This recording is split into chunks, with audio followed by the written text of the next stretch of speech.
Bismillahirrahmanirrahim. Dear students, Assalamu alaikum and welcome back to my channel. I'm your teacher Muhammad Aslan Sati and I'm back with another informative lecture. So in today's lecture, inshallah, I will be solving the sample paper for the LUMS Common Admission Test, also known as LCAT.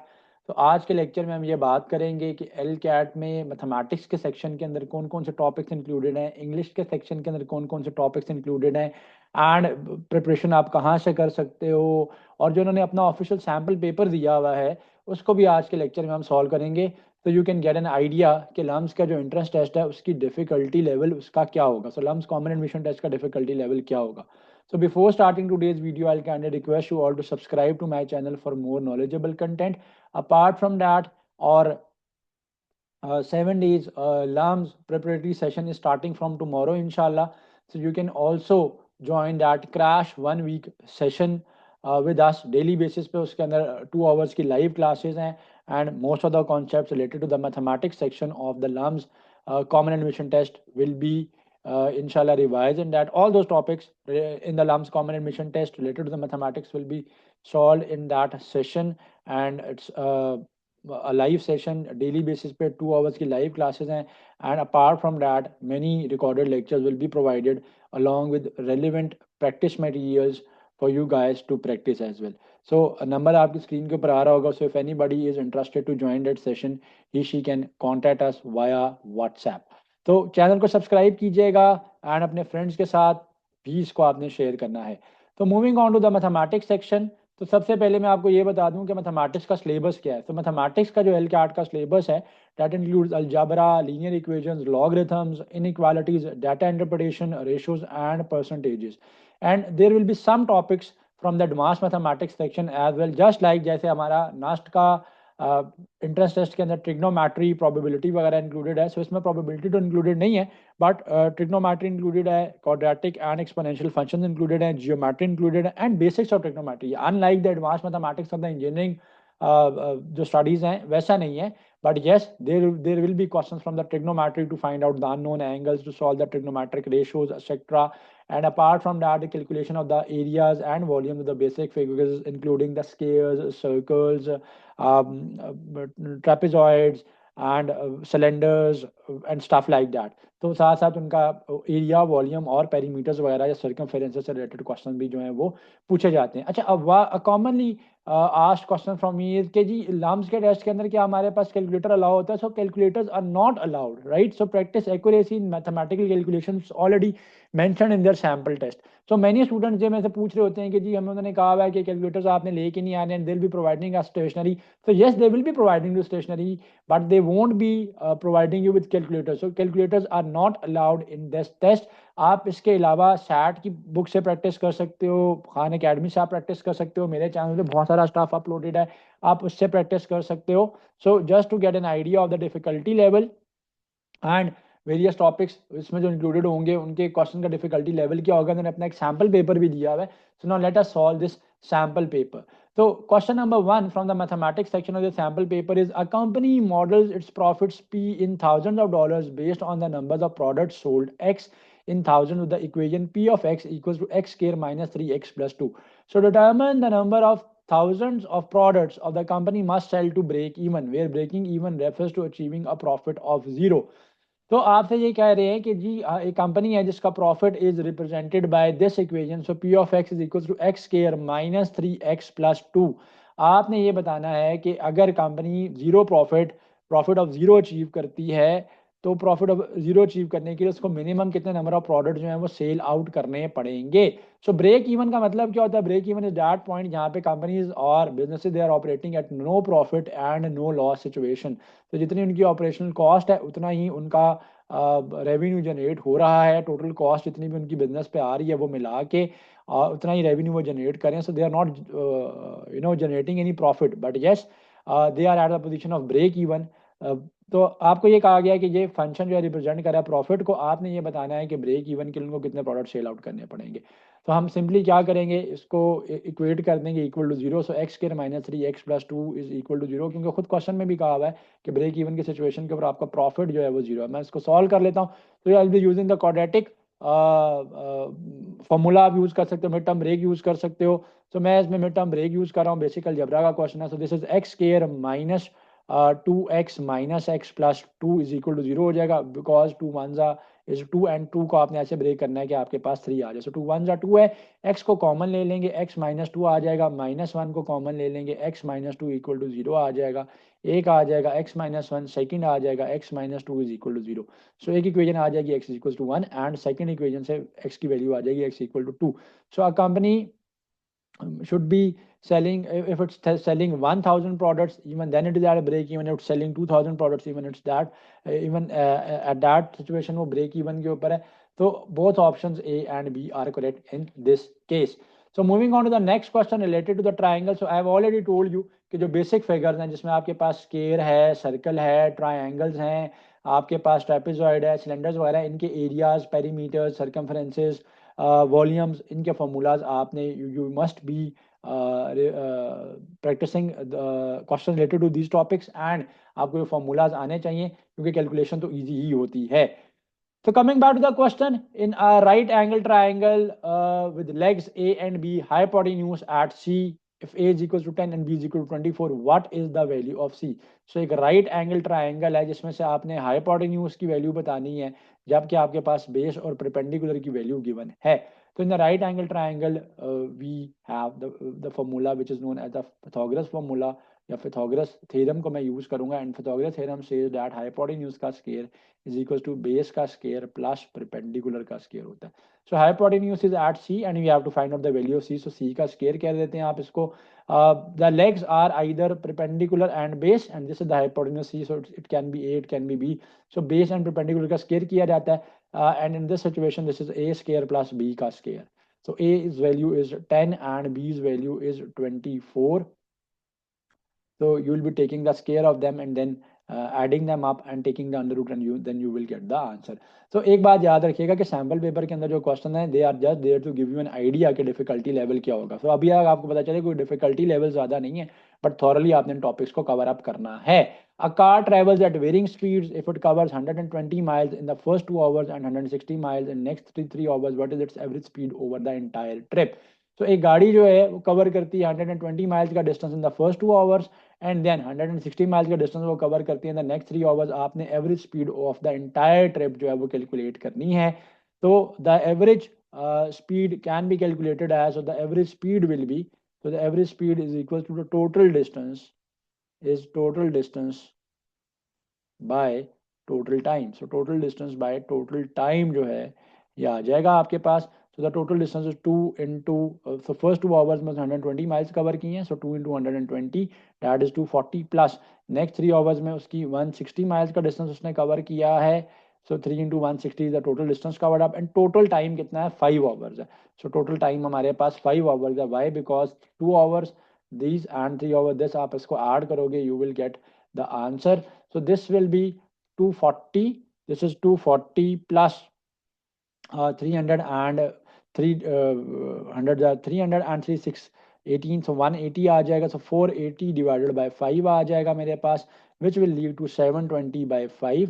now 5 के table से आप इसको cancel कर लोगे, 5 1s are 5, so again 5 1s are 5, you are left with 2 2 2s are 22, so 5 4s are 20 आ गया, again 2 बचा, 2 0s are 20, so 5 4s are 20, so 144 miles पर hour की इसकी एवरेज स्पीड बन रही है। बाय द वे इस क्वेश्चन के अंदर तो सैम्पल पेपर के अंदर चॉइसेस जो हैं they are mentioned as wrong.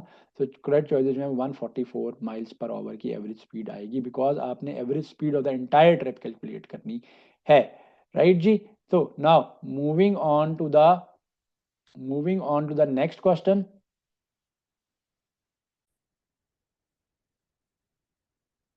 So next is question number 3. So in the question number 3, the examiner states that a car travels at varying speed. So एक गाड़ी है जो कि varying speed से travel कर रही है. If it covers 120 miles in the first 2 hours and 160 miles in the next 3 hours, what is the average speed over the entire trip? So a car is covering 120 miles, covers 120 miles in the first 2 hours and 160 miles in the next 3 hours. आपने उसकी average speed बतानी है। So average speed is calculated by, average speed क्या होगी हमारे पास, total distance by total time होता है। So this is total distance by total time. तो the total distance covered here will be the sum of this distance 120 miles and then again 160 mile divided by total time आ जाएगा। So divide आप करोगे तो total time आ जाएगा।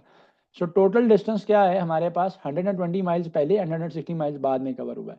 सो 120 में 160 को आप ऐड करोगे तो दिस विल बिकम 280 माइल्स, और ये 280 आ जाएगा। टोटल टाइम जो है वो 5 आवर्स है। 5 आवर्स से आप इसको डिवाइड कर लीजिएगा and then you will get the answer. So 5 1 ज़ा 5, सो 5 5 ज़ा 25 आएगा, 3 बचेगा, 3 0 30, 5 6 ज़ा 30।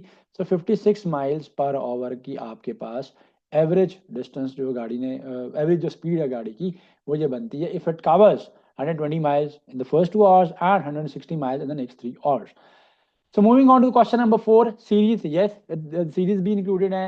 मैं आपको बता दूं कि आपके पेपर में arithmetic series, apart from that आपके पास ज्योमेट्रिक सीरीज, हार्मोनिक सीरीज, ये तीनों सीरीज भी इंक्लूडेड होती हैं, कैलकुलेशंस इनसे रिलेटेड आती हैं। So these are not the type of series जैसे कि हमारे पास आईक्यू में होती हैं, but yes calculation based series होती हैं। So all these 3 kind of series are included in your interested syllabus as well.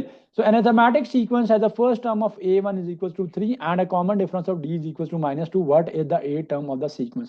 तो आपको क्वेश्चन में कहा गया कि अरिथमेटिक सीक्वेंस है। सो अरिथमेटिक सीक्वेंस के लिए जो इक्वेशन होती है that is A N is equal to a1 plus n minus one into D आ जाएगा। तो ए एन की वैल्यू आपने फाइंड आउट करनी है। N nth term here is the 8th term, so a8 will be equals to a1 plus 7 n minus 1, so n is 8, 8 minus 1 will be 7, 7d आ जाएगा। a1 की जगह पे आप a1 plug in कर दोगे, उसकी वैल्यू 3 है। 7 आ जाएगा, d की जगह पे आप -2 प्लग इन करोगे तो the answer will B 3 minus 14 and 3 minus 14 is -11. So the right answer here is -11। By the way मैं जितने भी रेलिवेंट टॉपिक से रिलेटेड लेक्चर्स मेरे चैनल के ऊपर अपलोडेड हैं उनको भी एज अ रिसोर्स मैं इस वीडियो के डिस्क्रिप्शन में ऐड कर दूंगा। Do watch them out. उससे क्या होगा कि आपको बहुत आपको प्रैक्टिस के लिए मटेरियल मिल जाएगा, आपके कॉन्सेप्ट भी क्लियर हो जाएंगे। Will be watching those lectures इंशाल्लाह। सो क्वेश्चन नंबर 5 पे चलते हैं। Computers price is reduced by 15% for a sale and then an additional $50 is and an additional $50 off is applied if the original price is $800. what is the final sale price? So एक computer है जिसके ऊपर आपने पहले 15% का discount दिया है, फिर आपने अगेन $50 का डिस्काउंट दिया है। अगर ओरिजिनल प्राइस उसकी $800 है तो आपने ये बताना है कि जो फाइनल सेल प्राइस है इसकी वो क्या है। तो सबसे पहले मैं तो इसका 15% कैलकुलेट कर लूंगा, उस 15% को 800 में से माइनस कर लूंगा एंड देन उसमें से एडिशनल $50 माइनस कर लूंगा एंड देन मुझे मेरे पास टोटल डिस्काउंट आ जाएगा। सो टोटल डिस्काउंट यहाँ पे कितना है? सो द टोटल डिस्काउंट जो दिया गया है यहाँ पे, पहले तो 15% ऑफ 800 का डिस्काउंट दिया गया है। सो 15% ऑफ 800, तो किसी भी नंबर की अगर एक परसेंटेज निकालनी है तो आप उस नंबर को उस परसेंटेज के साथ सिंपली मल्टीप्लाई कर लिया करें। You will get the value of that percentage. So मैं अगर 800 का 15% निकालना चाहता हूँ तो what I will be doing is कि मैं 800 को 15% से सिंपली मल्टीप्लाई करवा लूंगा। सो 800 इंटू 15% जब आप करोगे सो दिस विल बी 15/100। तो मैंने क्या किया कि मैंने परसेंटेज के साइन को रिमूव किया है। तो फिर बता रहा हूँ कि जब भी आपने किसी भी नंबर की परसेंटेज निकालनी है, pick up that number multiplied with the percentage जो कि आपने निकालनी है। नेक्स्ट स्टेप में परसेंटेज साइन को रिमूव करने के लिए आप 100 से डिवाइड करेंगे। तो जब भी आप परसेंटेज को रिमूव करते हो तो आप 100 से डिवाइड करते हो, रिमेंबर, और जब भी आप परसेंटेज लेके आते हो तो आप 100 से मल्टीप्लाई करते हो। So these two zeros will be cancelled with these two zeros. So 15 8 जा, सो 15 8 जा इज 120 आ जाएगा मेरे पास। सो 15 8 जा 120 हो गया एंड इसके साथ साथ एन एडिशनल $50 भी ऑफ किए गए थे। सो टोटल ऑफ आ गया ये जो 15% के मुताबिक बना $120 का ऑफ, प्लस इसमें $50 आप ऐड कर दोगे तो जो टोटल ऑफ किया गया that is $170। So now what I will do is simply I'll be subtracting $170 का जो डिस्काउंट है उसको मैं $800 में से माइनस करूंगा। I'll get to know the final price। तो जब आप 800 में से 170 को माइनस करोगे, 0 0 में से चला जाएगा, 0 हो जाएगा, तो ये 7 हो जाएगा, 1 कैरी दे देगा। 10 में से 7 चला गया 3, सो 7 में से 1 चला गया तो 6, सो $630 now is the final price. तो मैंने कैलकुलेशन कर दी तो you guys will get an idea कि आप कैसे विदाउट कैलकुलेटर कैलकुलेशन जो है वो कर सकते हो। Calculate the area of the trapezoid with a basis of length 8 cm at 12 cm and a height of 5 cm। So आपने trapezoid का एरिया फाइंड आउट करना है। जो trapezoid की जो बेसिस हैं उनकी length 8 cm and 12 cm and the height of the trapezoid is 5 cm। So 5 cm की हमारे पास इसमें हाइट है। तो अगर हम बात करते हैं लेंथ ऑफ बेसिस की वो 8 एंड 12 है, हाइट 5 है। सो एरिया ऑफ ट्रेपेजॉइड निकालने का फॉर्मूला क्या होता है? So that is the sum of basis divided by 2। तो sum of basis, sum of length of basis आप कह लो तो ज़्यादा बेहतर हो जाएगा। Sum of the length of basis divided by 2 into आप हाइट करते हैं, you will get the area of the trapezoid. तो the first base is 8, the second one is 12 divided by 2 आप कर लोगे, इनटू एच हाइट आ जाएगा। So height is 5. So 8 plus 12 is 20. 20 by 2 is 10. And 10 into 5 is 50 centimetre का square आ जाएगा। तो the answer here is 50 centimetre square. तो जितनी भी बेसिक शेप्स हैं जिसमें आपके पास सर्कल्स, ट्रायंगल हैं, रेक्टेंगल है, स्केयर है, ट्राइपेजॉइड है, सिलेंडर्स हैं, स्फीयर्स हैं, इनके length, volumes, areas, perimeters, circumferences, जहाँ पे भी जो चीज़ है जो प्रॉपर्टीज के एसोसिएटेड है, you should be remembering those formulas, ताकि आपको पेपर में कैलकुलेशन करने में किसी भी तरह की कोई डिफिकल्टी फेस ना करनी पड़े। तो next question is what is the sum of the solutions of what is the sum of the solution of 2x square plus 7x minus 3 is equal to 0। So एक तो आप इस क्वेश्चन को करेक्ट कर लीजिए, this is 2x square plus 7x plus 3 is equal to 0 है। यहाँ पे टाइपो हुआ है। अब हम सिंपली क्या करेंगे, क्वाड्रेटिक इक्वेशन है, सॉल्व करेंगे, x की वैल्यूज आ जाएंगी, आई will B summing up those values, जो कि x का सोल्यूशन, x के लिए जब आप सॉल्व करेंगे x की जो वैल्यूज आएंगी उसका सोल्यूशन सेट है, और उसको आप सम अप कर दोगे, you will get the answer. So the quadratic equation is 2x square plus 7x plus 3। I'll be using the midterm break. So 2 3 is 6, 6 के आपने फैक्टर्स बनाने हैं कि आपके पास 7 आ जाए। So this is 2x square plus 2 3 6 है, 6 1 6 होता है, एंड 6 एंड 1 को जब आप सम करते हो तो यू विल गेट 7x। तो सिंपली मैंने मिड टर्म ब्रेक को यूज किया। Now what I will be doing it, I will be taking 2 common from the first 2 terms and along with x। So 2x जब आप common ले लेंगे इसमें से, तो यहाँ पे स्पेस नहीं है, मैं इसको यहाँ पे मार्क कर रहा हूँ। सो 2x कॉमन ले लोगे आप, सो आपके पास आ जाएगा x plus 3। Again you will be taking 1 common and you will be getting x plus 3। So this is 2x plus 1 into x plus 3 आ जाएगा। सो x का एक सोल्यूशन आएगा x प्लस 3 से x equal to minus 3, and x का जो second solution आएगा वो आएगा 2x is equal to minus 1, where x is equal to minus 1/2। So अब आपने सम ऑफ द सॉल्यूशंस बताना है। सो माइनस 3 को एंड माइनस 1/2 को हम सम अप कर लेते हैं and we will get the solution. So minus 3 में जब आप प्लस करोगे minus 1/2 plus minus minus minus 1/2 हो जाएगा। Simply I will be taking up the LCM. So 2 3 के साथ मल्टीप्लाई हो गया, minus 6 minus 1, and you will get the answer which is minus 7/2 here. So option C is the right choice. तो log के question भी included है, log की properties को देख के जाना है, कैलकुलेशन ईजी होती हैं। तो you are given with a situation कि जहाँ पे वो कह रहे हैं कि log base x of 16 is equal to 4 and log base x of 2 is equal to y. So you have to find out the value of y. तो मैं क्या करूंगा कि इसको मैं इस फॉर्म में रिप्रेजेंट कर लूंगा। तो आई will be getting the value of y. So log x of 16. So 16 can be written as, अगर मैं इसको log x of 2 बनाना चाहता हूँ ताकि मैं y का कंपैरिजन करूँ, 16 कैन बी रिटन एज 2 की power 4 is equal to 4। So what I have done here is I have taken up this value, मैंने इस वैल्यू को पिकअप किया है, एंड मैंने 16 को 2 की पावर 4 की फॉर्म में लिखा है। ये तो 4 एंड पे टॉप पे पावर में मल्टीप्लाई हो रहा है, स्टार्ट में पावर में पड़ा हुआ है, स्टार्ट में आके मल्टीप्लाई हो जाएगा। इसलिए लॉग की प्रॉपर्टी है। मैं आपको लॉग की प्रॉपर्टी बता दूं कि अगर लॉग में एक नंबर m है और उसकी पावर n है, तो it can be written as n log of m। For those who don't know, this is the property of the log. तो what I will do here is, जो 4 था ये start में आ जाएगा। So 4 log x of 2 is equal to 4 आ गया। 4 will get cancelled with 4 and you will be left with log x of 2 is equals to 1 आ गया। अब जो सेकंड पार्ट था log x of 2 को y के साथ कंपेयर किया गया था, तो दोनों को आप कंपेयर कर लोगे। सो log x of 2 is equals to y है। तो log base x of 2 log base x of 2 cancel हो जाएगा, y की वैल्यू जो है वो 1 आ जाएगी। तो दिस इज y, यहाँ पे y की जो वैल्यू है वो मेरे पास 1 है। तो moving on to the next question. So let me first create some space ताकि हम उस क्वेश्चन को पढ़ सकें। So let me read out this question for you. In a circle with a radius 5 centimeters and a length of the arc subtending at a central angle of 3 pi by 4. So what you are given is कि आपके पास एक circle है जिसका radius जो है r जो है that is 5 centimetres, and जो आर्क लेंथ है सेंट्रल एंगल की थीटा की that is 3 pi by 4. So you have to find out the arc length. So central angle की वैल्यू गिवन है, रेडियस गिवन है. So the arc length s is equal to r theta. In some books it's represented by L. So L is also equal to r theta. But remember, multiply करने से पहले the angle should be in radians. But in this case, angle is already in radian, तो मुझे radian में convert करने की जरूरत नहीं है। यस, अगर पेपर में फॉर एग्जाम्पल मेरे पास 60 डिग्रीज आ जाता तो मैं 60 डिग्रीज को 5 सेंटीमीटर के रेडियस से मल्टीप्लाई नहीं करवाऊंगा। I will first be converting the 60 degrees into radian. So 60 degrees को रेडियन में लेके जाने के लिए आप पाई बाय 180 से मल्टीप्लाई करोगे, 6 के साथ कैंसिल हो जाएगा, the answer will be pi by 3। So here s is equal to r theta है, आर की value is 5 where s theta की वैल्यू यहाँ पे गिवन है 3 पाई बाय 4। तो ये मैंने आपको एग्जांपल करवाया था, सिर्फ पाई बाय 3 नहीं है, यहाँ पे 3 पाई बाय 4 है।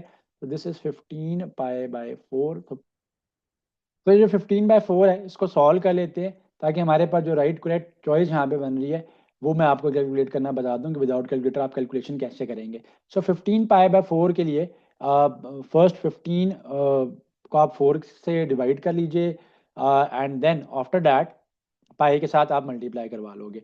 तो 15/4 इज 3.75। हाउ, आप 15/4 करके देख लें।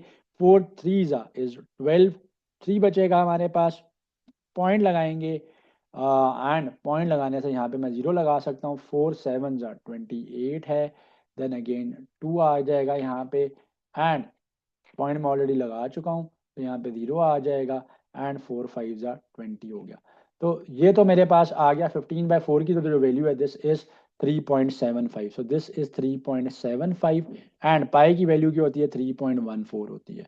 तो मल्टीप्लाई करने के लिए आप क्या करेंगे, तो मैं आपको मल्टीप्लिकेशन भी इसकी बता देता हूँ ताकि विदाउट कैलकुलेटर आपको कैलकुलेशंस करने का मेथड जो है वो आ जाए। 3.75 को 3.14 से मल्टीप्लाई करवा लेंगे, conventional method of multiplication use करेंगे। बट यस, यहाँ पे पॉइंट्स आपने कैसे लगाने इन द फाइनल आंसर वो मेरा आपको बताना जो है वो यहाँ पे रीजन है कि मैं इसकी कैलकुलेशन क्यों कर रहा हूँ। सो 4 5 20 का 0 आ जाएगा, 2 विल बी कैरिड, 4 7 इज 28, 28 में आप 2 ऐड करेंगे, 28 में आप 2 ऐड करेंगे तो 30 आ जाएगा, 0 आ गया, 3 इज कैरिड, 4 3 12 आ गया, 12 में आप 3 ऐड करोगे तो 15 आ जाएगा। अगेन अब 1 से मल्टीप्लाई हो रहा है सो क्विकली जो भी 1 से तो नंबर जो भी मल्टीप्लाई होगा वही आ जाएगा। So I will be writing them down now. 3 5 again 2 cross आ जाएंगे। नाउ 5 3 इज 15 का 5 आएगा, 1 इज कैरिड, 3 7 21, 21 में आप 1 ऐड करोगे 2 आ जाएगा, 22 आ जाएगा, सो 2 आप यहाँ पे पुट कर लोगे and again 2 is caret, so 3 3 9, 9 में आप 2 ऐड करेंगे तो आपके पास क्या आ जाएगा, 11 आ जाएगा। तो हेयर 0 देन 5 देन 17 का 7, 1 is carried and this will be 7 and 11 आ जाएगा। नाउ अब अगर आप देखिए तो इन the first figure you had जो पॉइंट्स थे वो आपके पास 2 डिजिट्स के बाद था, अगेन इसके बाद भी 2 डिजिट्स के पास था, तो 2 + 2, तो आंसर में टोटल राइट साइड से 4 डिजिट्स के बाद आपके पास पॉइंट होगा। So this is the first digit, second digit, third and fourth digit आ जाएगा आपके पास। सो पॉइंट आप यहाँ पे लगाएंगे, so the answer will be 11.775। तो चॉइसेस पे वापस आते हैं, सो क्लोजेस्ट चॉइस यहाँ पे राउंड ऑफ होने के बाद 11.78 सेंटीमीटर्स बनता है। सो दिस इज हाउ आप कैलकुलेशंस कर सकते हो विदाउट यूजिंग द कैलकुलेटर, क्योंकि कैलकुलेटर अलाउड नहीं है। Moving on to question number 10। So question number 10 is related to trigonometry. So trigonometry के अंदर मैंने आपको बताया है कि बेसिक नॉलेज होता है ट्रिग्नोमेट्री का, ट्रिग्नोमेट्रिक रेशियो से रिलेटेड चीज़ें हो सकती हैं, पाइथागोरस थ्योरम हो सकता है, एंगल्स एंड साइड्स की कैलकुलेशन हो सकता है एंड उसके साथ साथ जो बेसिक फॉर्मूलाज हैं, लॉ ऑफ साइंस है, लॉ ऑफ कोसाइंस है एंड आपने जो है ना सेकंड डिग्री जो साइन एंड कॉस के फॉर्मूलाज हैं वहाँ तक आपने डबल एंगल आइडेंटिटी के फॉर्मूलाज तक आपने चीज़ों को प्रिपेयर करना है। आपकी चीज़ें प्रिपेयर हो जाएंगी। बाय द वे इसकी भी जो फॉर्मूला लिस्ट है वो मैंने डिस्क्रिप्शन में ऐड कर दी, आप उसको जाके देख सकते हो। सो tan थीटा की वैल्यू गिवन है आपके पास 3/4 एंड आपको ये कह रहा है कि tan theta is equal to 3/4 and you are set that sine theta की जो वैल्यू है वो लेस देन 0 है। सो साइन थीटा की जो वैल्यू है वो लेस देन 0 है और आपने फाइंड आउट करनी है वैल्यू ऑफ कॉस थीटा। सो आप जो है ना वो कॉस थीटा की वैल्यू को बताओगे कि कॉस थीटा की वैल्यू क्या है। So if sign theta is negative so it means के फर्स्ट क्वाड्रेंट नहीं है, क्योंकि फर्स्ट क्वाड्रेंट के अंदर तो सारे के सारे ट्रिग्नोमेट्रिक रेशियोज जो है वो पॉजिटिव होती हैं।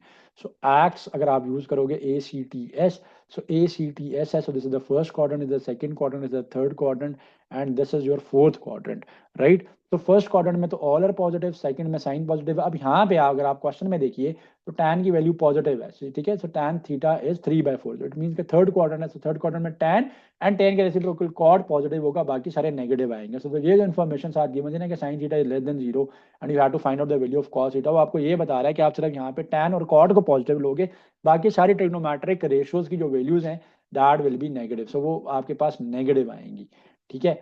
अब यहाँ पे I will be using the identity and we know that 1 + tan square theta is equal to secant square theta. So मैं सीकेंड की वैल्यू निकाल लूंगा क्योंकि डायरेक्टली तो tan और cos के लिए कोई ट्रिग्नोमेट्रिक फॉर्मूला या आइडेंटिटी मेरे पास नहीं है। मैं सीकेंड फाइंड आउट करूंगा, सीकेंड इज रेसिप्रोकल ऑफ cos, उसको मैं रेसिप्रोकेट कर दूंगा and I will get the answer. So 1 + tan की वैल्यू इज 3/4, तो 3/4 का स्क्वायर हो जाएगा, this is सीकेंड square theta. I will be taking the LCM on the left hand side, जब मैं यहाँ पे एलसीएम लूंगा, so but before taking the LCM I'll make sure कि मैं स्केयर ले लूँ। so 3 का स्केयर is 9 and 4 का square is 16, so this is secant square theta. so 16 यहाँ पे डिवाइड हो रहा है, यहाँ पे जाके मल्टीप्लाई हो जाएगा, 16 + 9 is 25, so 25/16 is equals to secant square theta आ जाएगा। I'll be taking under root on both side, so दोनों तरफ आप अंडर रूट ले लीजिए। जब आप अंडर रूट लोगे तो secant थीटा की वैल्यू आ जाएगी ±5/4, राइट जी। आप रेसिप्रोकेट कर लेंगे क्योंकि कॉज निकालना है, जब रेसिप्रोकेट करेंगे तो this will be 4/5 and I will be taking the negative value. Why? Because मैंने आइडेंटिफाई कर लिया था कि ये थर्ड क्वाड्रेंट है, थर्ड क्वाड्रेंट में सिर्फ tan एंड cot पॉजिटिव होते हैं, बाकी सब नेगेटिव होते हैं। सो कॉज की value is -4/5, so this is how यहाँ पे जो आंसर बनता है -4/5 बनता है। So now let us move on to the English section of the LCAT, जो हमारा लम्स कॉमन एडमिशन टेस्ट है, उसमें जो इंग्लिश का सेक्शन है उसके सिलेबस को डिस्कस करते हैं एंड जो सैम्पल पेपर के अंदर इंग्लिश का क्वेश्चन दिए गए हैं उनका हम सॉल्व करते हैं। So you will gate an idea कि जो डिफिकल्टी लेवल है इंग्लिश के पोर्शन का लम्स के एंट्रेंस टेस्ट के अंदर वो क्या है। So before solving the sample paper for the English section, जो कि हमारा LCAT का इंग्लिश सेक्शन है, उस पर जाने से पहले let me explain you the syllabus. Syllabus के लिए आपने क्या चीज़ें करनी है, जो आपका वर्बल सेक्शन है, जो आपका इंग्लिश का सेक्शन है, उसमें क्या क्या चीज़ें। तो इसमें आपकी both reading and writing skills को जो है वो जज किया जाएगा, ठीक है। और बड़ी आपने एक स्ट्रैटेजिक एंड कॉम्प्रिहेंसिव अप्रोच जो है ना वो यूज़ करनी है for the preparation. So it's very crucial कि you will be using a comprehensive strategic approach. Vocabulary आपकी गुड होनी चाहिए, आप अंडरस्टैंड कर सकते हो वेरियस राइटिंग स्टाइल्स को, उनके थीम्स को, वोकैबुलरीज अगेन मैंने बता दिया, ठीक है। और आपने इसके लिए कैसे प्रिपेयर करना है, आप सैम्पल पैसेज को प्रिपेयर कर सकते हो फ्रॉम सैट की book and other relevant books. उसके अलावा आपने सेंट्रल आइडियाज को आइडेंटिफाई करना होता है, एनालाइज करना होता है आर्गुमेंट्स को, and discerning the author's purpose. So sometimes आपके पास ऑथर का पर्पस भी, प्रोसीजर का पर्पस भी पूछा गया होता है इन द क्वेश्चंस। मैं भी जब क्वेश्चन करूंगा तो आपको आइडिया हो जाएगा कि क्या चीज़ें। तो राइटिंग कंपोनेंट के लिए आप यू शुड रिमेंबर कि आप को पता होना चाहिए कि अपने ग्रामर को, उसके सेंटिक्स को, वर्ड चॉइस को देखना है, प्रिसीजन स्टाइल को देखना है, एंड उसके साथ साथ आपने अपने आप को टेस्ट फॉर्मेट से फेमिलराइज करना है। तो टेस्ट फॉर्मेट से फेमिलराइजेशन के लिए ही मैंने ये सैम्पल पेपर सॉल्व किया। के पोर्शन के अंदर आपने क्या करना होता है, वर्बल पोर्शन में the question in the verbal section address a number of important reading and writing skills.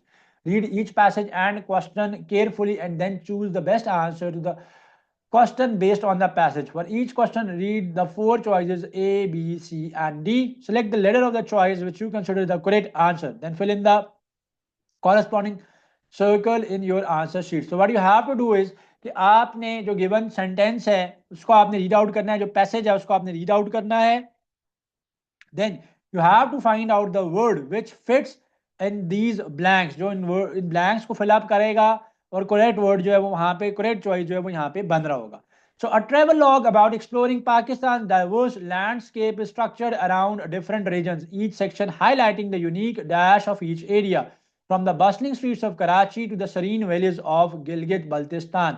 So let me explain this for you. So travel log क्या होता है? So travel log किसी भी जगह पे जब आप ट्रैवल करते हैं, सो ट्रैवल से रिलेटेड आप अगर कोई वीडियो बना रहे हो तो एक ट्रैवल लॉग वीडियो है, अगर आप उसको राइट डाउन कर रहे हैं तो एक ट्रैवल लॉग स्टोरी है या राइटिंग है। एक्सप्लोरिंग का मतलब यू नो दैट एक्सप्लोर करना, किसी जगह पे जाना। डाइवर्स, डाइवर्स का मतलब क्या होता है? Different. So Pakistan is a variety of landscape, we have mountains, we have beaches, we have lush green pastures, we have all those Punjab के जो एरियाज हैं वो टोटली डिफरेंट उनका लैंडस्केप है, गिलगित बल्तिस्तान का टोटली डिफरेंट लैंडस्केप है, हमारे कोस्टल एरियाज बड़े यूनिक हैं। सो डाइवर्स लैंडस्केप का मतलब ये हो गया around different region, each section highlighting the unique dash of each area, ठीक है। सो each uniqueness of the each area, dash of each area, bustling streets of Karachi. Bustling का मतलब क्या होता है? The areas which are full of rush. There are a lot and lots of people there. So serene valleys of Gilgit Baltistan. So serene means scenic, super beautiful, very beautiful valleys of Gilgit Baltistan. So challenges, characteristics, monotony, disadvantages. So the unique, highlighting the unique challenges of each area. ठीक है? So unique challenges of each area होगा या characteristics of each area होगा. ठीक है? So the right answer here is the characteristics of each area, क्योंकि हर area की अपनी characteristics हैं. तो characteristics means को वहाँ की क्या खास बातें हैं, वहाँ की क्या खास चीजें हैं, क्या प्रॉपर्टीज हैं. So this is why characteristics the right answer. Monotony या डिसएडवांटेजेस भी यहाँ पे अनफिट है, जिसमें चैलेंजेस है. सो ट्रैवल करते हुए challenges are something else, but each diverse area of Pakistan has their own characteristics, their own properties. So next question number 2. In preparation for the presentation on Sadiqin, a renowned Pakistani artist, a student compiled the following observations. So Sadiqin was a very famous Pakistani artist थे. ठीक है? और ये इनका जो painting की specialisation थी, they were related to calligraphy. तो Sadequain was a famous Pakistani painter, आप कह सकते हो आर्टिस्ट थे, सुपर रिनोन्ड आर्टिस्ट थे ये पाकिस्तान के. ठीक है? सादिक तो एक स्टूडेंट ने ऑब्जर्वेशन की, अपनी प्रेजेंटेशन बनाई सादिकिन के वर्क के ऊपर, सॉरी. तो he give the following observation. Sadequain art frequently explores themes of struggle and transformation.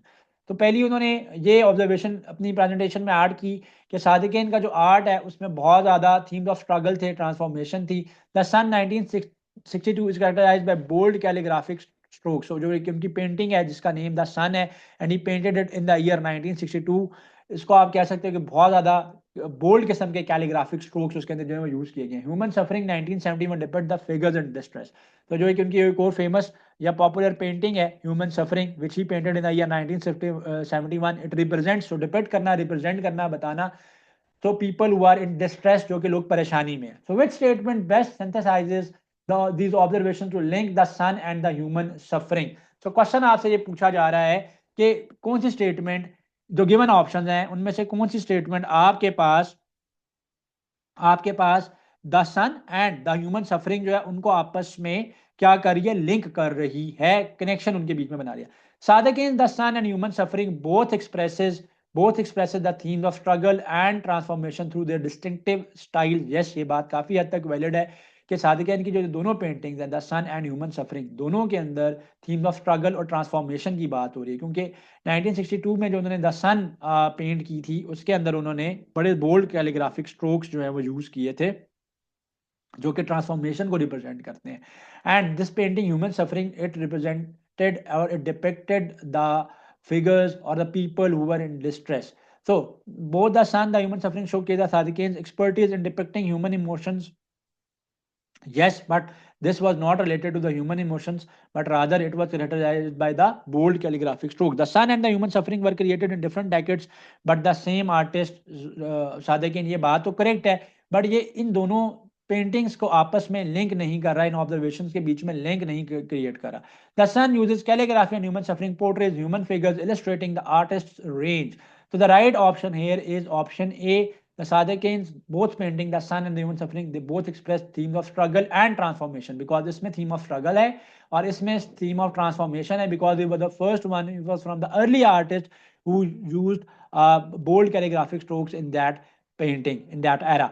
So the option A here is the right choice, because दोनों आपस में एक कनेक्शन जो है वहां पे स्टैब्लिश हो रहा है. Question number 3. A research paper examined the geographical and cultural boundaries within Pakistan, focusing on how these boundaries have dash over time influenced by the historical, political and social factors.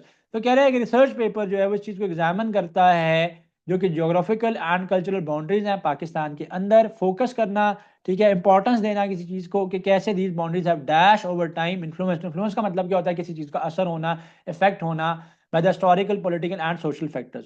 So options are diminished, fluctuated, remained static, became distinct. So changes की बात हो रही है, effects की बात हो रही है कि over time, वक्त गुजरने के साथ साथ कैसे political and social factors जो है वो पाकिस्तान की geographical, cultural boundaries जो है वो इफेक्ट हुई हैं due to the historical happenings or events or the political and the social factors or events. So fluctuated. So fluctuation का मतलब क्या होता है, चेंज होना, उनका आप क्या कह सकते हो कि फ्लक्चुएशन का मतलब होता है इंक्रीज हो जाना, डिक्रीज हो जाना, फ्लक्चुएट करना। सो फ्लक्चुएशन का मतलब क्या होता है कि it's a change which is varied over time, तो evolving the geographical and cultural boundary. So diminished का मतलब क्या होता है, रिड्यूस हो जाना। So this is not the correct choice here. So diminish means to reduce, ठीक है, टू एंड आप ये कह सकते हो, टू नैरो डाउन हो जाना। तो ये डिमिनिश्ड है। रिमेन स्टैटिक का मतलब क्या है, अनचेंज रहना। स्टैटिक का मतलब क्या होता है, still. So unchanged. Become indistinct. So indistinct का मतलब क्या होगा कि जो चीज बिल्कुल ही डिसअपेयर होगी, जिसकी इंपॉर्टेंस ही खत्म होगी। So the right option here is fluctuated. Moving on to the next one, technological advancements have greatly improved life quality. They have led to significant medical breakthroughs and enhanced global communication. Which transition word or phrase would be most appropriate to link these two ideas? So there are two ideas in these paragraphs. The first one is the technological advancements have greatly improved life quality. So पहली बात वो ये कह रहा है कि जो technological advancements हैं उन्होंने life quality को बहुत ज़्यादा improve कर दिया है. सेकेंड बात वो ये कह रहे हैं कि they have led to significant medical breakthroughs and enhanced global communication. So they have led to significant medical breakthroughs. तो मेडिकल फील्ड के अंदर बहुत ज़्यादा चीजें चेंज हो गई हैं एंड इनहेंस कर दिया, इंप्रूव कर दिया ग्लोबल कम्युनिकेशन को. अब हमसे ये पूछा जा रहा है कि कौन सा ट्रांजिशन वर्ड या फ्रेज इनको आपस में कनेक्ट करेगा, राइट. सो जहां पे जो दो बातें हैं, पहली बात तो ये है कि टेक्नोलॉजिकल एडवांसमेंट ने लाइफ क्वालिटी को इंप्रूव किया. सेकेंडली में वो कह रहा है कि मेडिकल ब्रेक थ्रूज भी लेके आया और ग्लोबल कम्युनिकेशन भी इन्होंने किया. सो एक दूसरे का रिजल्ट है ये. So they are result of one and other. So this is why consequently. Consequently का मतलब क्या होता है कि ये इफेक्ट को और कॉज को लिंक कर रहा होता है. So it's linking the cause and effect. Show cause and effect को लिंक किया जा रहा है. तो दिस इज द कॉज कि टेक्नोलॉजिकल एडवांसमेंट्स ने लाइफ क्वालिटी को इंप्रूव किया और इफेक्ट बता रहा है कि कहाँ कहाँ पे इंप्रूवमेंट आई है. इंप्रूवमेंट आई है मेडिकल ब्रेक थ्रूज की फॉर्म में. कम्युनिकेशन मोड्स को इनहेंस कर दिया गया, ग्लोबल कम्युनिकेशन बहुत ज्यादा इंप्रूव हो गई है. तो consequently here is the right answer. Never the less यहाँ पे नहीं आएगा. नेवर द लेस क्या होता है कि किसी आइडिया के बीच में कॉन्ट्रास्ट हो, उनके बीच में आप ये कह सकते हो कि ऑपोजिट आइडिया डिस्कस किया जा रहा हो. बिसाइड्स, बिसाइड्स का मतलब होता है कि आप तब उसको यूज करते हो कि जब आप किसी भी चीज को क्या कर रहे हो, बीच में जो है ना वो ऐड करना चाह रहे हो. सो एड्स, बिसाइड्स एंड नेवरदलेस वो यहाँ पे नहीं आएंगे. कॉन्सिक्वेंटली आएगा क्योंकि कॉज एंड इफेक्ट की बात हो रही है. So this is why option B is the right choice. So चीजें मुश्किल नहीं होती हैं, बट उनको आपने अंडरस्टैंड करना है. You have to be clear in the understanding of these question. अब आप करेक्ट आंसर जो है वो दे सकोगे. नेक्स्ट पैरा में आपको कह रहे हैं the book the social fabric understanding community dynamics. तो बुक का क्या टाइटल है, the social fabric understanding community dynamics. तो कम्युनिटी क्या होती है, सोसाइटी होती है, group of people living somewhere.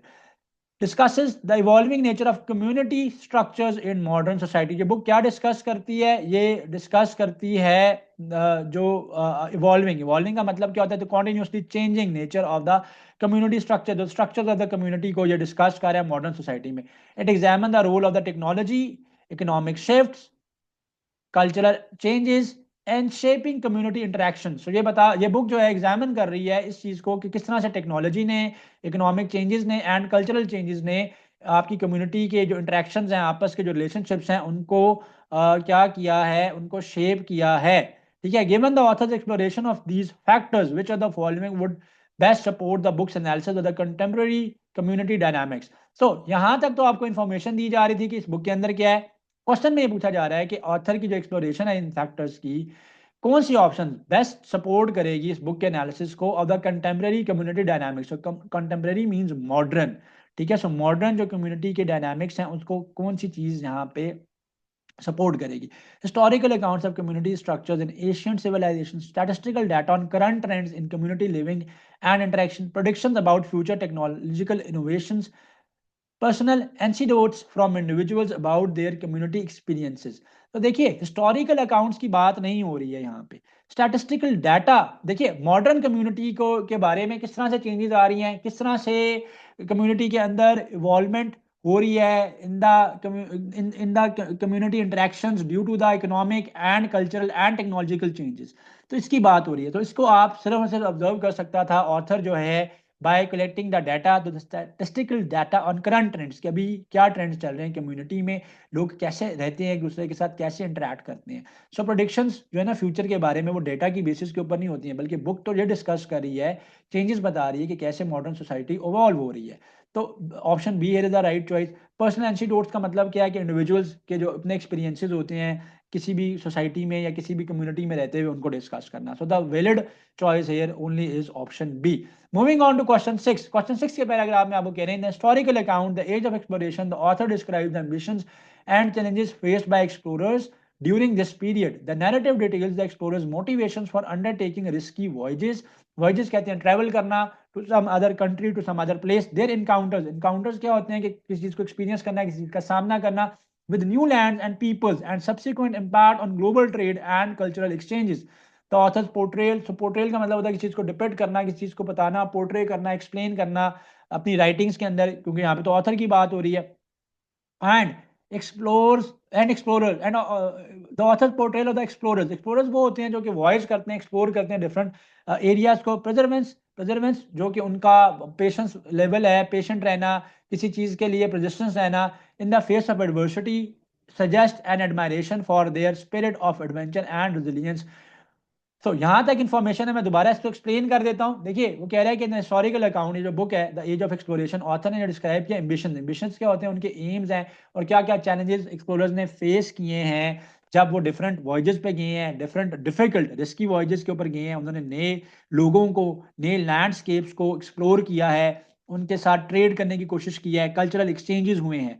तो ऑथर अपना पोर्ट्रे कर रहा है उन एक्सप्लोरर्स की जो रेजिलियंस है, उनकी जो स्पिरिट ऑफ एडवेंचर है, और उनकी उनको एडमायर कर रहा है ऑन देयर जर्नीज, और उनकी इस इतनी ज़्यादा आप कह सकते हो कि कोशिश को, और इतने ज़्यादा उनके पेशेंस को कि वो डिफरेंट एरियाज को ट्रैवल करते हैं। सो अब ये बता रहा है कि आप पूछ रहा है आपसे कि what can be inferred about the author's perspective on the explorers, जो ऑथर्स के पर्सपेक्टिव्स हैं, ठीक है, on these on the explorers, explorers के ऊपर, उसको आप क्या क्या पर्सपेक्टिव है, ऑथर का क्या आइडिया है उनको लेके, ऑथर की उसके बारे में क्या राय है।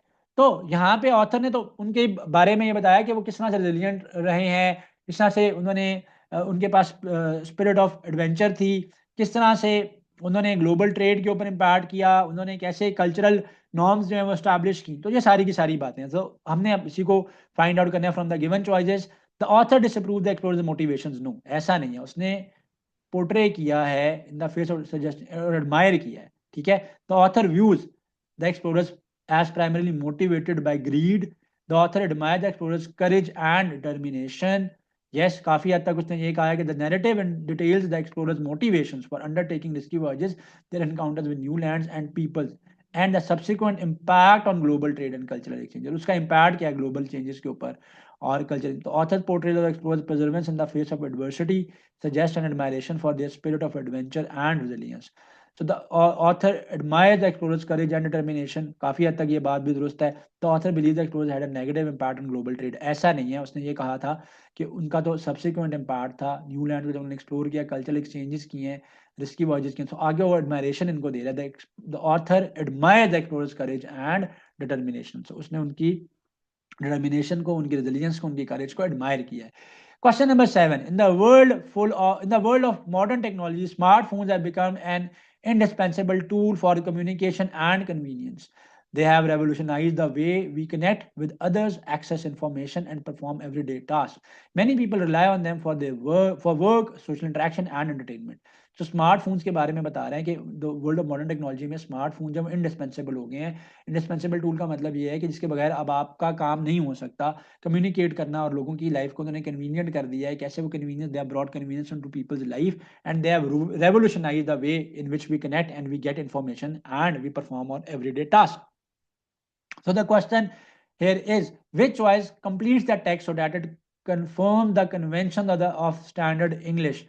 ठीक है, तो क्वेश्चन में आपसे ये पूछा जा रहा है कि इसमें से आपने ये चॉइस बतानी है कि कंप्लीट करेगा उस टेक्स्ट को जो कि कंफर्म करेगा कन्वेंशन यानी ऑफ द मॉडर्न इंग्लिश के साथ आ जाएगा। सो द फ्रेज है ना जो मेंटेन करेगी ग्रामेटिकल करेक्टनेस को, हमने उसको देखना है। तो smartphones they have, smartphones which they, the smartphones it has, smartphones and they, so smartphones and they referred है, so smartphones and they have revolutionized smartphones and they have the way in which they have revolutionized the way. So option D here is the right choice जो कि हमने इसमें से find out करना था. Question number 8, in the following excerpt the author discusses the role of smartphones in modern technology. So excerpt जो है वो आप passage को ही कहते हो, ऑथर डिस्कस कर रहा है स्मार्टफोन को मॉडर्न टेक्नोलॉजी में. तो choose the option that best complete the sentence while maintaining adherence to the convention of the standard English grammar. So आपने वो वर्ड चूज करना है कि जो कि स्टैंडर्ड इंग्लिश ग्रामर को सपोर्ट कर रहा होगा, उसके रूल्स के मुताबिक होगा. अडेयर करना का मतलब क्या होता है? To stick with the rules. ठीक है, so adhere means to stick with to follow the norms. ठीक है, आपने उन रूल्स को फॉलो करना है. सो पैसेज क्या गिवन है? In the world of modern technology, smartphones have become an indispensable tool. Same paragraph for communication and convenience. They have revolutionized the way we connect with others, access information, and perform everyday tasks. Many people rely on them for work, social interaction, and entertainment. तो आगे आपने sentence को complete करना है. Making them an integral part of daily life. Making them an integral part of daily life का meaning क्या होगा? कि उनको हमारी डेली लाइफ का एक अहम जो है ना एक इंपॉर्टेंट पार्ट बना रहा है. So integral means very important.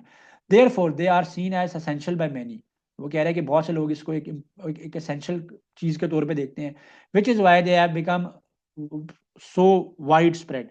तो नेक्स्ट ऑप्शन सी इज कि this is why they have become more so widespread, and this has led to their widespread use. So the best choice here is making them an integral part of the daily life, because many people rely on them for work, social interaction, and entertainment. Making them an integral part of our daily life आएगा, ये phrase को at least को explain करती है, क्योंकि previous sentence के साथ हमने उसकी कनेक्टिविटी को भी देखना है और उसके ग्रामेटिकल फ्लो को भी हमने देखना है. तो हमने उसके ग्रामेटिकल फ्लो को भी देखना था कि क्या ग्रामेटिकल फ्लो वो फॉलो हो रहा है, ढेर कर रहा है with all the information which was given in this passage or excerpt. Now, moving on to question number 9. As the debate over the new environmental policy intensified, proponents argued that it was essential for the future sustainability of the planet, while opponents dash its potential economic impact as overly burdensome and unnecessary. देखिए, proponents वो होते हैं who form और who create propaganda. ठीक है, जो कि propaganda बनाते हैं किसी भी चीज को के खिलाफ. एक देखिए, अपोज करना इज समथिंग एल्स. अपोज हो सकता है कि उसमें आपका जो क्रिटिसिज्म होता है उसकी जो रीजन होती है, या अपोज करने की जो रीजन होती है कि एक वैलिड रीजन होती है, आप उसके अगेंस्ट होते हो क्योंकि आप उसमें ये देख रहे होते हो कि देयर आर चांसेस कि इसको इंप्रूव किया जा सकता है. Proponents they only create propaganda. So propaganda का कोई फायदा नहीं होता, वो सिर्फ किसी चीज को नीचा दिखाने के लिए, उसके अगेंस्ट बात करने के लिए यूज होता है. तो यहाँ पे हमने वर्ड फिलअप करना है कि वाइल ओपोनेंट्स क्या कर रहे हैं, उसको डिसरिगार्ड कर रहे हैं. Disregarded, exaggerated, understated, evaluated. So opponents क्या करते हैं कि समटाइम किसी चीज के बारे में अपोज कर रहे होते हैं, बट उनके कंसर्न जो होते हैं वो वैलिड होते हैं. प्रोपोगेंडा तो मैंने बताया कि प्रोपोनेंट्स वो सिर्फ प्रोपोगेंडा क्रिएट कर रहे हैं. So they are only creating propaganda. So propaganda का कोई फायदा नहीं होता, वो सिर्फ और सिर्फ क्या कर रहा होता है कि अननेसेसरी सी चीज होता है. While opponents dash its potential economic impact as burdensome, as overly burdensome and unnecessary. वो कह रहे हैं कि जो opponents हैं वो क्या कर रहे हैं इसकी कि जो पोटेंशियल इकोनॉमिक इम्पैक्ट को, उसके इकोनॉमिक इफेक्ट को एग्जैजरेट कर रहे हैं. सो एग्जैजरेट क्या होता है कि किसी चीज़ को बहुत ज़्यादा बढ़ा चढ़ा के उसके साथ करना. अब कॉम्प्रिहेंशन के पैसेजेस में हम चलते हैं. सो कॉम्प्रिहेंशन के पैसेजेस के अंदर आप जो है वो क्वेश्चंस को देखिए, उसके साथ साथ आप पैराग्राफ को देखिए, देन उसके बाद आप इसको आंसर कीजिए, and then you will easily be able to give up the to write down the correct answers. तो let me read the paragraph for you. तो इसके लिए टिप क्या है कि आप पहले क्वेश्चन को भी देख सकते हो, क्वेश्चन को देखने के बाद आप दोबारा पैराग्राफ पे आ सकते हो. एंड अगर आप पैराग्राफ को देख रहे हो तो आपने उसको बड़ा क्लियरली जो है वो देखना है, उसको बड़ा क्लियरली आपने अंडरस्टैंड करना है. In the upcoming national election the influence of the young voters is anticipated to be more significant than ever. Recent statistics show a remarkable increase in the number of young voters, rising to 56.86 million from 46.43 million in the last 6 years. The surge का मतलब होता है increase. तो एक rapidly जो change आया है उसको आप surge कहते हैं. Represents a substantial 22.5% increase, suggesting a dynamic shift in the electoral landscape. So first part of the paragraph में आपको ये कह रहा है कि अपकमिंग इलेक्शन में जो यंग वोटर्स हैं, ठीक है, वो उनका नंबर ड्रास्टिकली इंक्रीज कर गया है from 46.43 million to 56.86 million and this is an increase of 22.5%। ये इस चीज़ को सजेस्ट करता है कि जो आपका इलेक्टोरल लैंडस्केप है, जो कि आपका इलेक्शंस का लैंडस्केप है, द इलेक्टोरल क्या होता है, the process through which the voters vote. So the voting का जो आपका प्रोसीजर है, उसका जो लैंडस्केप है, उसमें बहुत डायनामिक शिफ्ट आया, बड़ा जो है वो एक स्ट्रॉन्ग और बहुत ज़्यादा रैपिडली चेंज आया।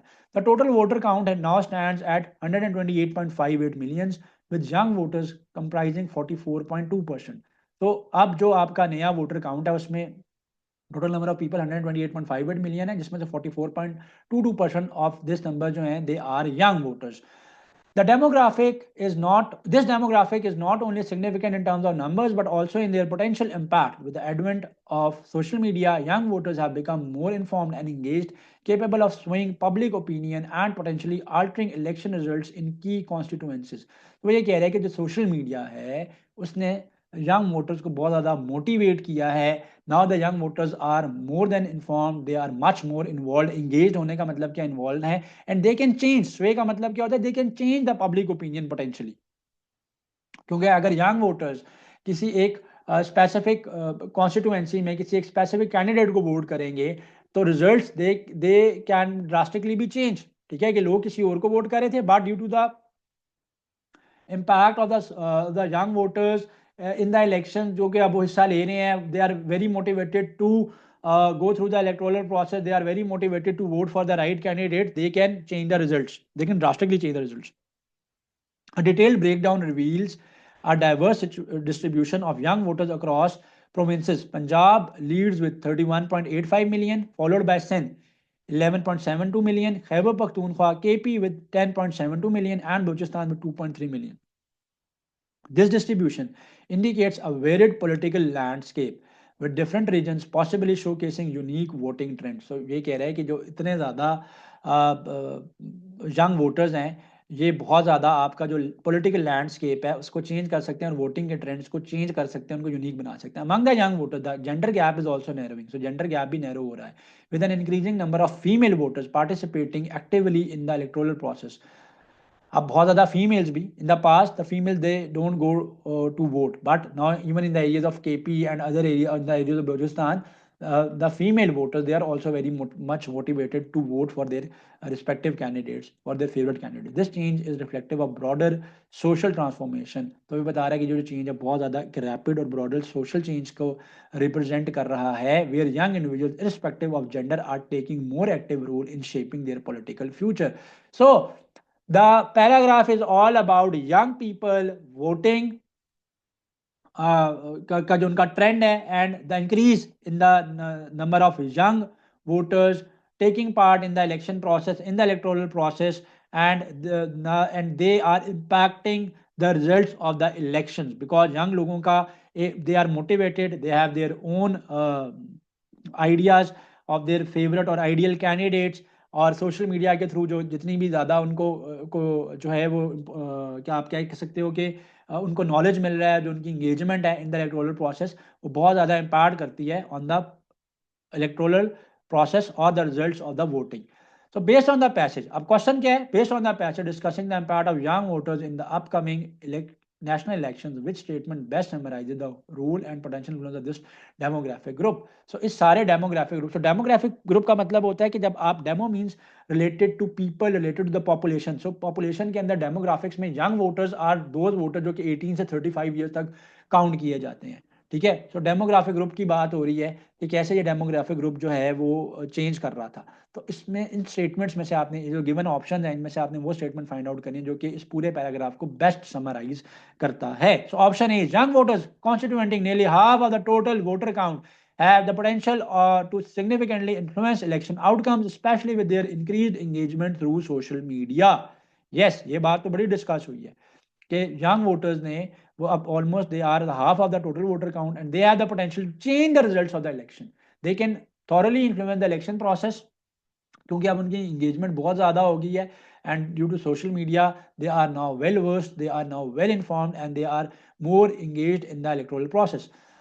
The majority of young voters are located in Punjab and Sindh, indicating a probable focus of election campaigns in these regions. देखिए स्पेसिफिक बात नहीं उसने की है पैराग्राफ में, उसने ये बताया है कि किस प्रोविंस के अंदर उसने ब्रेक डाउन किया हुआ है कि किस प्रोविंस के अंदर कितनी ज़्यादा डिस्ट्रीब्यूशन है यंग वोटर्स की, बट उसने सिर्फ ये नहीं कहा कि इन दोनों प्रोविंसेस के अंदर यानी पंजाब एंड सिंध के अंदर ही जो है वो इलेक्शन कैंपेन्स के ऊपर फोकस है, बल्कि उसने ये कहा है कि young voters they are now almost half of the total voter count and they are super influenced by the social media and the information they are conceiving or getting through the social platforms.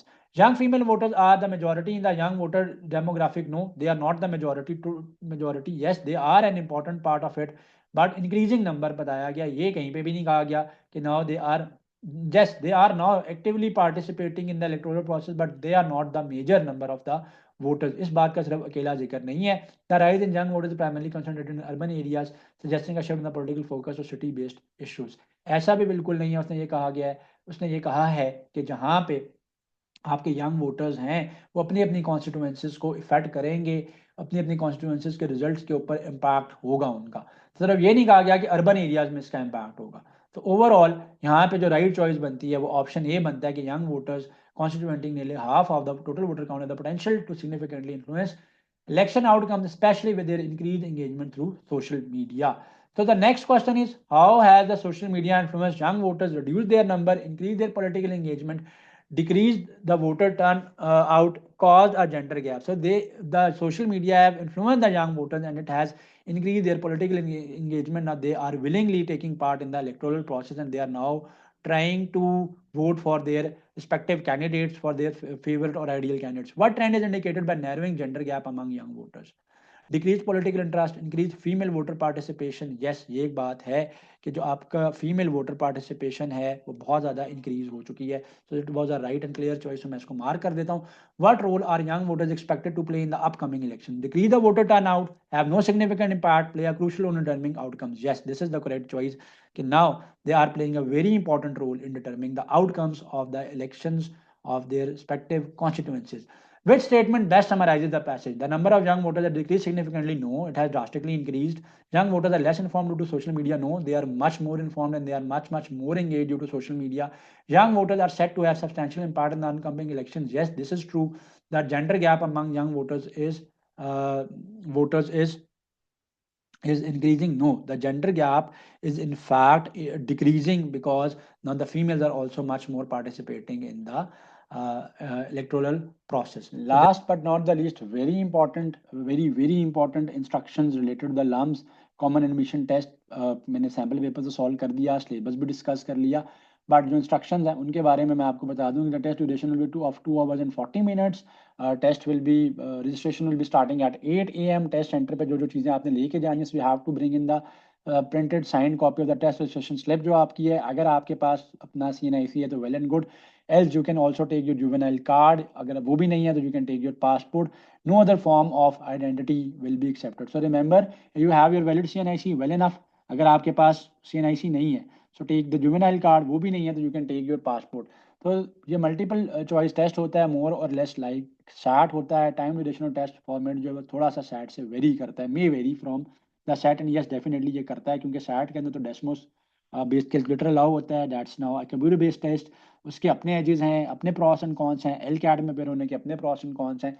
तो sample paper मैंने आपके लिए solve किया है. Again kindly do like this video and if you want to join और join our preparatory session, you can contact us via the number given.